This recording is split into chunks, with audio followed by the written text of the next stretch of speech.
War has many faces.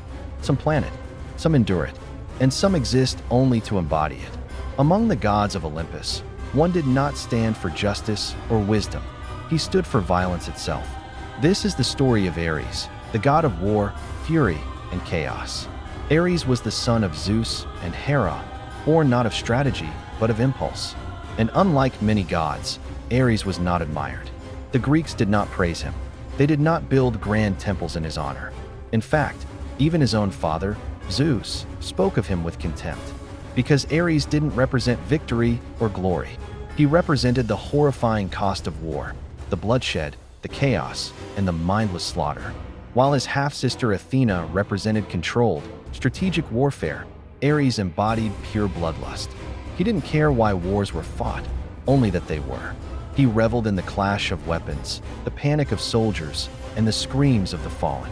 For him, war wasn't a political tool or a last resort. It was an ecstatic state of being. He would charge into the thick of battle, a whirlwind of rage, often accompanied by his sons, Phobos and Deimos, fear and terror. But for all his ferocity, Ares was surprisingly bad at war.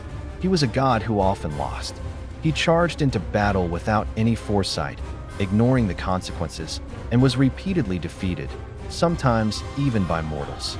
In one famous story, the hero Diomedes, guided by Athena, managed to wound Ares with a spear, sending the god of war screaming back to Olympus in shame. In another myth, two giants captured him and sealed him inside a massive bronze jar. For over a year, the god of war was utterly powerless, screaming unheard until Hermes finally came to rescue him. The message from the Greeks was clear: raw violence, without intelligence, is never enough. Ares' most famous humiliation didn't even happen on a battlefield. It happened in the bedroom. His long-running affair with Aphrodite, the goddess of love, was eventually discovered by her husband, the blacksmith god Hephaestus. But Hephaestus didn't challenge Ares to a fight. He used his mind. He forged an invisible, unbreakable net and laid a trap. The next time Ares and Aphrodite were together, the net fell, trapping them in an embarrassing position. Hephaestus then invited all the other gods to come and laugh at the sight.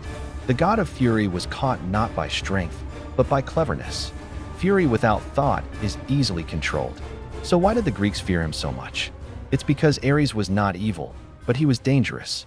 He was dangerous because he was an indiscriminate force of nature. He brought suffering to victors and losers alike. Under his influence, cities burned, families collapsed, and all order vanished. The Greeks understood that war didn't need a justification to exist. It only needed an impulse. It only needed Ares. Nowhere is this contrast clearer than between Ares and Athena. Athena fought with purpose to protect cities and uphold justice. Ares fought for the sheer sensation of it, to shatter those same cities. In myth after myth, Athena outmaneuvered him, not because she was stronger, but because she was smarter. Her victories were a constant reminder from the Greeks that strength without discipline will always destroy itself.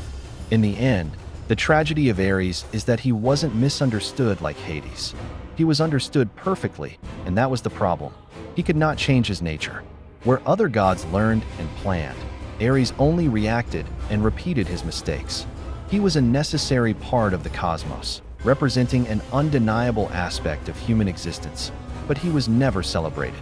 Because while war may be inevitable, glorifying it is a grave mistake. Ares reminds us that violence is easy, control is not, and the most dangerous wars are the ones fought without any thought at all. Thank you for watching. Ares showed us what happens when power abandons restraint. Next time, we meet a god who walks between worlds, a messenger, a trickster, and a thief. Up next, Hermes. Subscribe to continue the journey, because legends aren't just remembered here, they're understood.